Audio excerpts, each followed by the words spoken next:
Hi, this is Dennis with Second Chance Tackle, and today's fishing reel of the day is, well, it's one of those holy grails. Beautiful reel. This is a Newell. It is the G229F version, and well, a little bit about the history and a little bit about the reel, and we'll show you how to take this reel apart and how to service it as part of this video. So before I get started, if you're interested in fishing reel repair and service, if you like to learn about fishing reels, if you want to figure out how to do it yourself, that's what these videos are about, to show you how to service the reel and keep them fishing, give them a second chance, hence the title of the channel, Second Chance Tackle. Well, the Newell reels were made, this one in the late 1980s, early 1990s, and it was made by Carl Newell out in California. He was a plastics and materials engineer. He was also a saltwater enthusiast, and he was trying to find the reels that didn't corrode and could provide top performance. And this is one of the iterations. This, I believe, is the third iteration of the reel. There's a little bit of coding going on here. I don't fully understand it. The model G229F, the G means graphite, and it actually says graphite on the back. I believe the earlier cases were aluminum. This version switched to graphite as the case. The F designates a 5.1 to 1 retrieve. You may find another letter on there. I believe it's M. It would be the 4.1 retrieve. And I'm always confused about the center. I probably got it wrong, but I think that the 229 would indicate the line capacity using 20-pound monofilament. Again, I completely wrong with that one, but I've heard something along that lines in terms of the model coding. Well, this is a beautiful reel. It's got ball bearings on both sides. It's got an aluminum spool. It's got graphite side plates. I believe the bars are graphite as well. It's got a lot of stainless steel parts inside. You're going to see them because, well, that's where we go next. We're going to service this reel. We're going to start by removing the handle. The handle has a cap screw or cap nut, if you will, on top of it. That's where we're going to get started. And as I do that, I want to encourage you to take pictures along the way, particularly if you're working on a reel that you just, well, you haven't seen before. This one will help, as will schematics of the reels. The schematics will show you a burst diagram of how those reels come together piece by piece. Well, we're using a parts tray here. It's the bottom of a fast food container. And we're going to continue. There is an E-clip. You can generally get these out using your fingers or a small screwdriver. I just got a tool that removes these. Probably should try it here, but I've just recently acquired it, and actually it's still in the package here. It's called a Ultimate E-clip tool. It's kind of like an Allen wrench handle setup, and it's got a multiple set of the E-clips. And you'll notice it's got a rounded center and two forks on it. Those forks are supposed to grab the clip on the 2 points, and you push through. The rounded center should be the diameter of the post that E-clip is on. And well, we're going to try that one out in the not too distant future. All right, you should just be able to lift that up. There is a seal underneath, so again, take your looks there in terms of what it is. We have a washer, in this case we have two washers that are on top of that. One is kind of a wiggly washer, if you will. It's a tension washer. The other one is formed to the post. And again, take the pictures so you know where those go. You should be able to remove your star adjuster by going counterclockwise. And that will pretty much complete the exterior pieces short of the side plate. Okay. Notice on your star adjuster you have one side that's got a raised portion to it, the other side is flat. The raised portion faces inward when you go to reinstall the reel. There's a couple of washers on here, I believe. We're going to check the drags on this one when we do this. If you need drag washers on a Newell reel, I believe the Penn Jigmaster drag washers fit this reel. We'll take a look at those as we get inside, and if we need to replace them, that's where we would go. There's 3 screws here. I don't believe they're the same size, so I do lay them down. I believe the top one here has a little cup that the one on the front anchors into. It's been a little while since I've done a Newell. Always like working on these reels. Always like showing folks how to work. Yes, so the middle screw is a short screw, and don't lose that little nut cap on the back end there. It can come out easily. I believe this is the 3rd screw. That should be the last one that's holding that side plate on. And we should be able to pull the side plate off from there. Once I have those 3 screws off, I'm going to put them into my parts tray so that I don't lose them. And we should be able to remove the side plate now. There you go.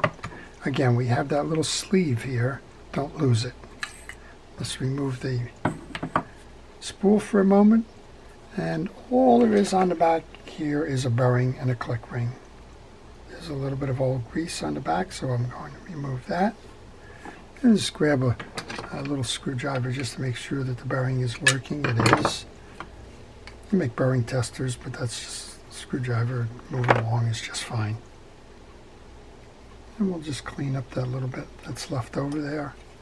While I have this open, I'm going to use a scrubby pad and a little bit of rod and reel cleaner. I'm just run it across the internal sections here while I can, just to get any dirt that I can get off of there. This is the best time while you have the spool off to go do that. It takes no time at all. The scrubby pad helps get rid of some of the film that's on there, and some reels you're going to get like pieces of fish and bait and the like, so that scrubby pad helps. And then just a paper towel to kind of wipe it down, wipe off the excess. Okay, back end of the reel is really nothing there other than that bearing. This is your internal reel, and you can see just by looking at this, the ring came off. Lots of stainless steel pieces and parts. That's high quality. They're not going to corrode or rot or rust in any particular way. And that's a beautiful example of it. We're going to pull the 4 side plate screws out there. 1, 2, 3, 4. That's going to release the whole bridge assembly, and we'll be able to tune the reel up from that point forward. When you go to do this, make sure that the screwdriver that you are using matches the slots in the screw. Particularly if you're working on a reel that, well, parts are generally not available for. You have 2 short screws. They're going to go in the top slots. 2 long screws. They'll go in the bottom slots. But again, just like I did with the side plate, I just want to make sure that they're all identified before I go too much further. And once I do that, I'm going to pick that up. I'm going to place those into our parts tray as well. You can push the assembly through now. And this is your assembly for your Newell reel. Almost all stainless steel in there. This is the side plate bearing. That's going to belong in that little holder there, but before I put that back into the holder, I'm going to grab a cotton swab. I'm going to get the old greases out. We can go ahead and put that bearing back in. Put a little bit of oil on that. I use fishing reel oil here. I'm using Penn's Precision Oil and just kind of a standard applicator there. I don't like the braid left on the lines and spools, because when I go to reinstall, typically that will kind of jam up. So I'm just going to put an elastic band over it to sort of hold it in place.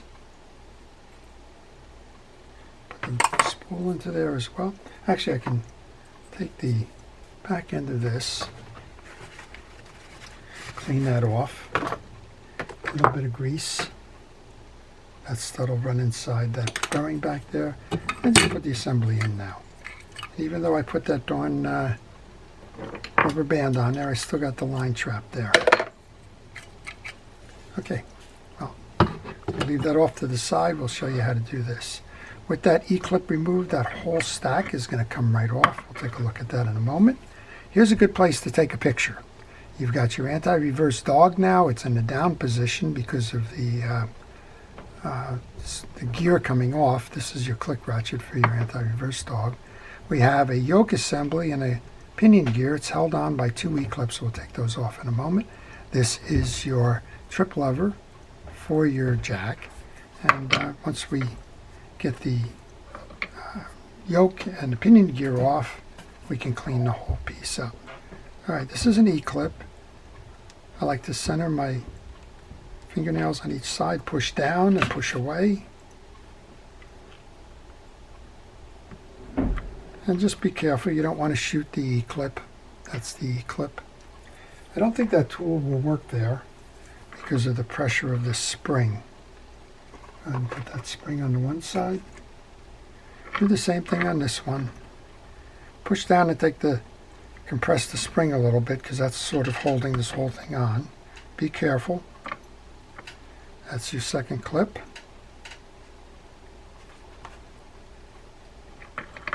Second spring. And they're in the parts tray for safekeeping now.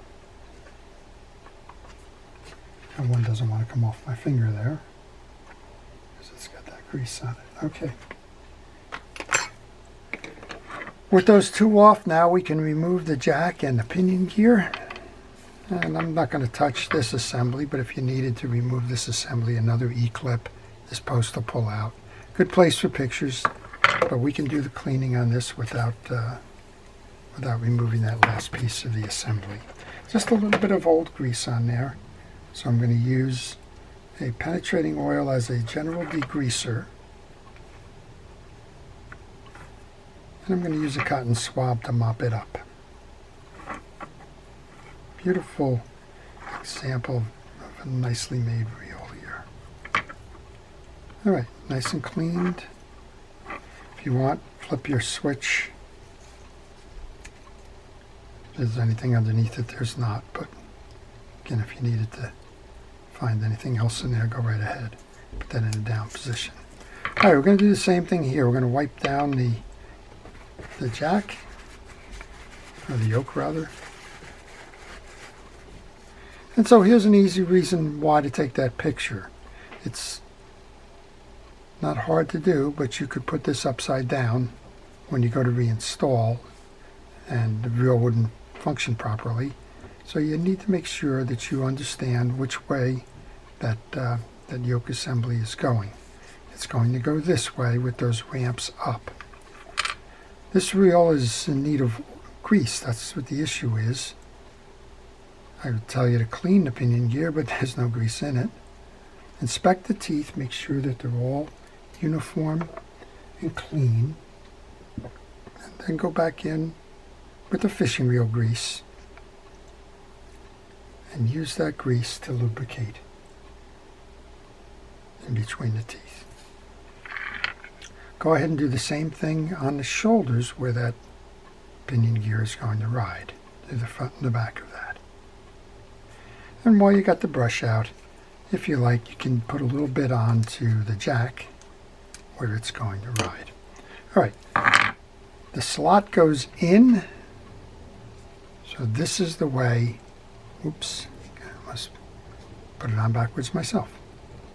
This is the way you're going to go. The non-slotted side is going to face you. The ramp clips are going to face you. It's going to go over the post. Seat down, so make sure that the release is in the down position here so that the jack extends below that ramp. Go back and get your 2 springs. And we can go and install those C-clips now. I'm going to take the glove off because this is never an easy one. I think I'm pretty much done with the cleaning anyway. You want to push down on the springs so that you can get the clip into the slots.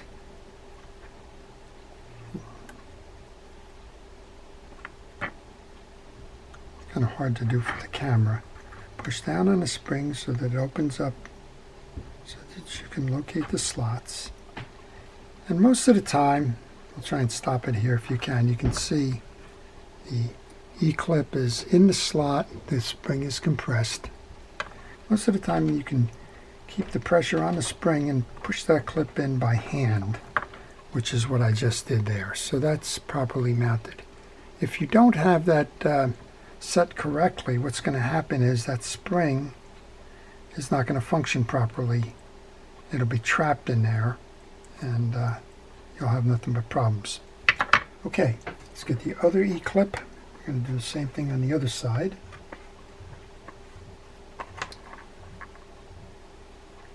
Same thing again. We're going to compress the spring. I'm going to hold that down with the one finger. Find that slot, get it started, and try to push that in with your finger strength. If you need an assist, go get a little pliers that will assist. I think we have it now. You can test. Move it to the up position. It should be coming out. It does. Bring it to the down position. The spring should press you back. And I'm just checking on this one. I've got the spring trapped under it. So you get to see this one again. Take the spring. There's a little tag on that spring. It just got trapped under that last piece. So let's go do that again. Always check your work. If you have any questions, don't just move to the next step. If you have any questions, if you think something doesn't look right, maybe it is right, maybe I'm just not seeing it correctly, just stop. It's better to redo it than to assume it's right and then find out that it's not right at all.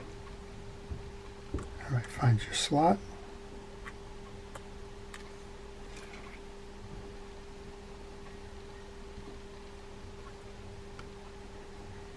Bring that in. There we go. That's much better. Okay. I think we're going to check this one too. And if you have any questions about whether it's seated properly, after you're done, you can go ahead and pick a screwdriver. That one wasn't set all the way in either, so just get a pliers, pull it in the rest of the way.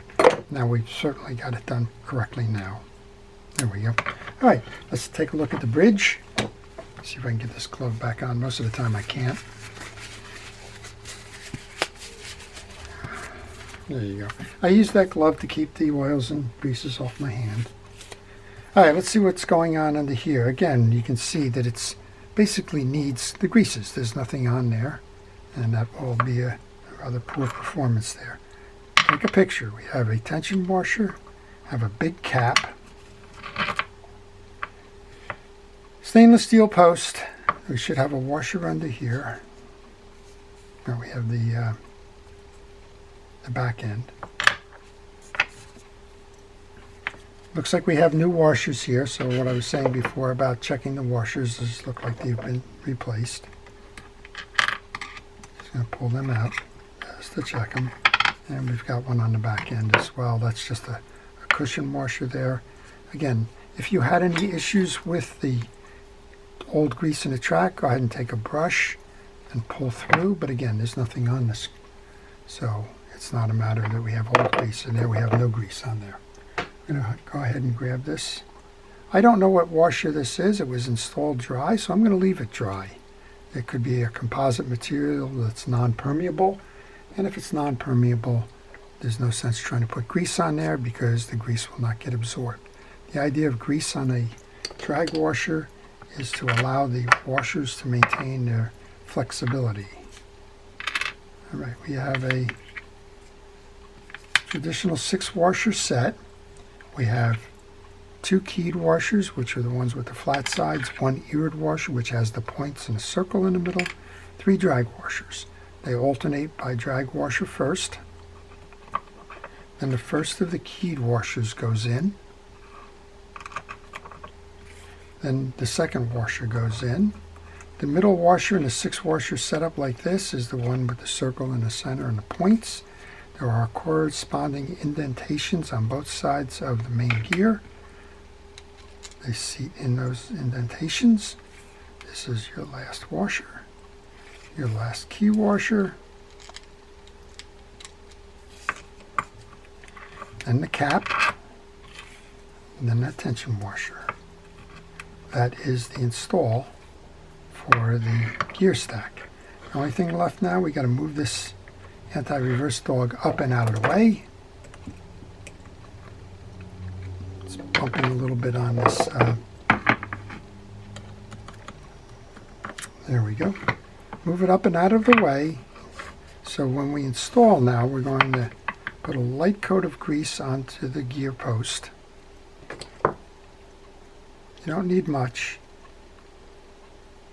Put the gear sleeve down, and to set the anti-reverse dog now, take a pick or a small bladed screwdriver and just push the anti-reverse dog up so that it clears that little ratchet in the back there.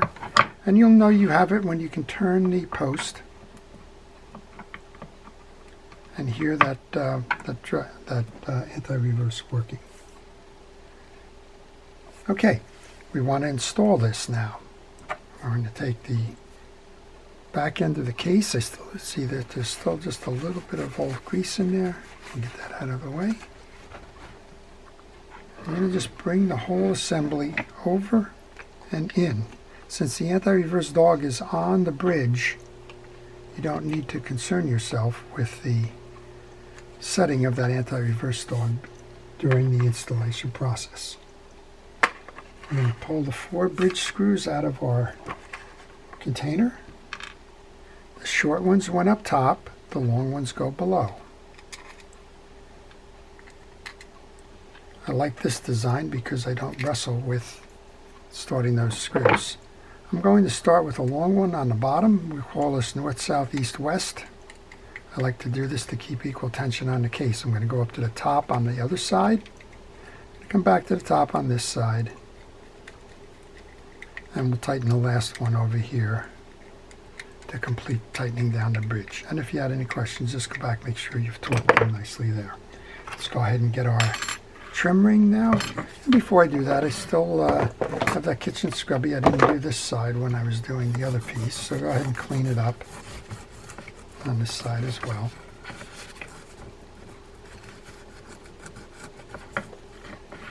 And now we can take that trim ring and we can set that. We want to put a little bit of grease onto the spline that's coming out of the spool. That's going to ride inside that pinion gear. And we can just mate the two now. I like to turn this to the free spool position or release position. And just set the case. That's all you need to do there. Remember, we have 2 long screws and 1 short screw. The long screws go on each side. The short screw goes into that little nut cap behind it there. Get that one started because that one, sometimes I poke that one out. Let's just put that one in first. Doesn't matter what sequence you put these in because it's a triangular pattern. So we can put the first in. Let's go over to the side here. Tighten up the second long one.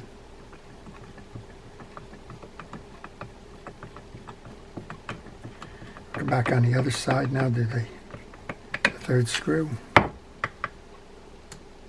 And then we can put that handle assembly on and it must be done.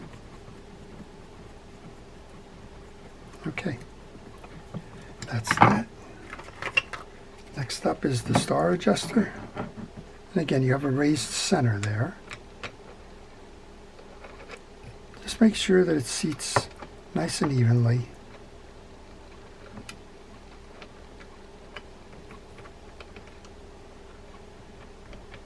Take your time. This one keeps wanting the cross thread. Please avoid doing that.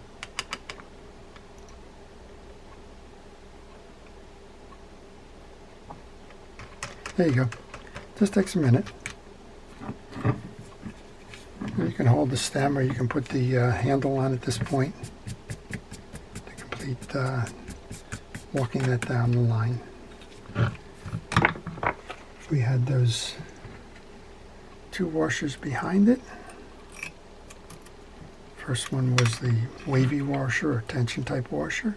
Second one matched the post. Handle goes on next.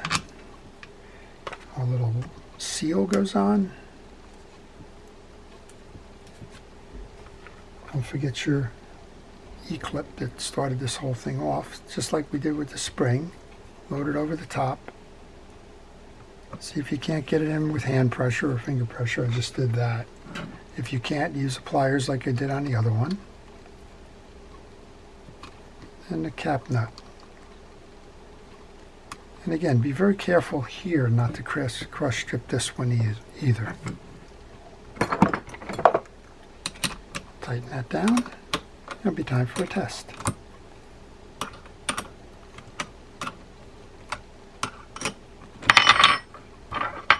Make sure you tighten down on your star adjuster. If you're not tightened down on your star adjuster, you can trap that star adjuster when you're tightening the handle down. There we go. All right. So let's, I guess I got a little bit of a mess with this braid anyway. I'm going to cut that rubber band. I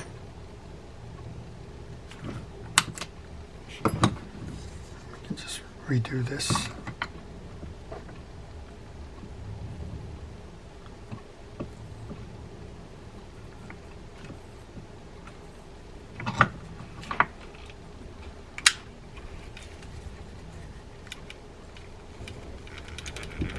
Okay, so the spools should be nice and tight with that burring on each side. Don't over tighten them, but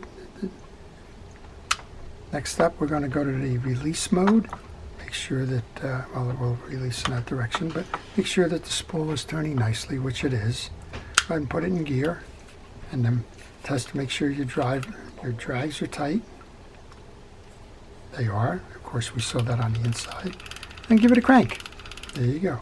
So that's it. That's how you take apart, service, clean, lubricate, and get the reel ready to go fishing again.